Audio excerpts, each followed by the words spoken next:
नमस्कार दोस्तों, स्वागत है आज की इस वीडियो में। दोस्तों आज की इस वीडियो में बात करेंगे, एक सुप्रीम कोर्ट का जजमेंट आया है जो वाइफ मेंटेनेंस से संबंधित है, जिसमें सुप्रीम कोर्ट ने कहा था एक तलाकशुदा जो पत्नी होती है अविवाहित जब तक रहेगी तब तक उसको भरण पोषण की वो हकदार होगी। आइए जानते हैं इस मामले में होता क्या है।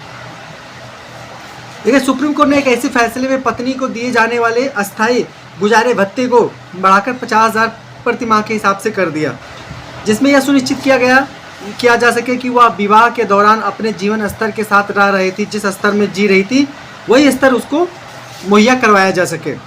देखिए, एक बात हमेशा याद रखिए, जब कभी भी मेंटेनेंस की बात होती है, अब जब कोर्ट के ऊपर ये चीज़ आता है कि अब उसको मेंटेनेंस डिसाइड करना है, तो कोर्ट का हमेशा जो प्रायोरिटी प्राथमिकता होता है वही होता है कि कोई भी महिला होती है उसको वही सुविधा दिया जाए जब वो शादीशुदा थी, जो सुविधा उसको मिल रहा था, डाइवोर्स के बाद भी वही सुविधा दिया जाए, ये कोशिश की जाती है। साथ में पति की इनकम, पति की जो खर्च होते हैं, उन सब चीज़ों को ध्यान में रखा जाता है। तो ये जो गुजारा भत्ता था, कोलकाता हाई कोर्ट द्वारा पहले ही दी गई थी राशि जो थी उसका डबल कर दिया गया। कोर्ट ने कहा कि अपीलकर्ता पत्नी अविवाहित रही है और अविवाहित है और स्वतंत्र रूप से रह रही है।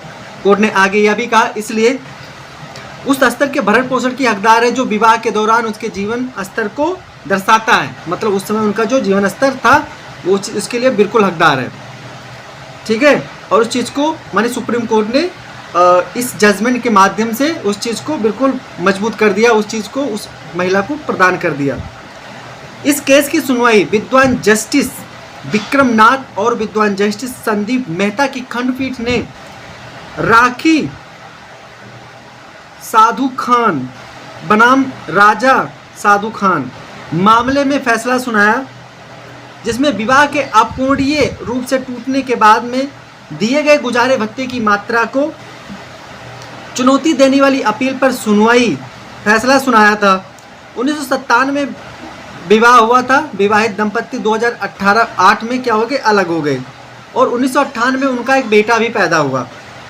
कोर्ट ने मानसिक क्रूरता तथा विवाह के अपूर्णीय विघटन के आधार पर तलाक का जो आदेश था तथा वो अस्थायी गुजारा भत्ता 20,000 रुपये प्रति माह के हिसाब से निर्धारित कर दिया और डाइवोर्स भी दे दिया।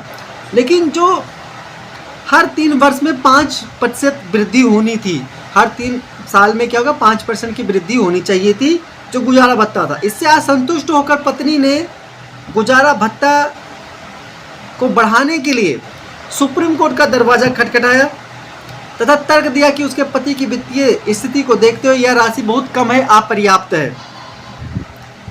सुनवाई के दौरान पत्नी ने बताया कि कोलकाता में होटल प्रबंधन, मतलब होटल में प्रबंधन संस्थान में कार्यरत पति की जो मासिक यानी महीने की जो सैलरी है, शुद्ध आय है, मतलब बिल्कुल प्योर जो इनकम है वो 1.64 लाख है।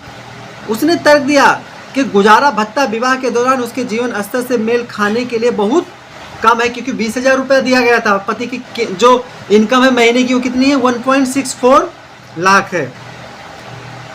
तो वर्तमान जीवन यापन लागत को प्रतिबिंबित नहीं करता है। पति ने तर्क दिया कि उसकी दूसरी पत्नी, आश्रित परिवार तथा वृद्ध माता पिता भी हैं, उसके ऊपर जिम्मेदारी भी, अगर 1.64 लाख अगर उनकी सैलरी है तो उसके ऊपर और भी सारे भार हैं, माता पिता हैं और दूसरी जो शादी हुई है पति की, उसकी पत्नी है।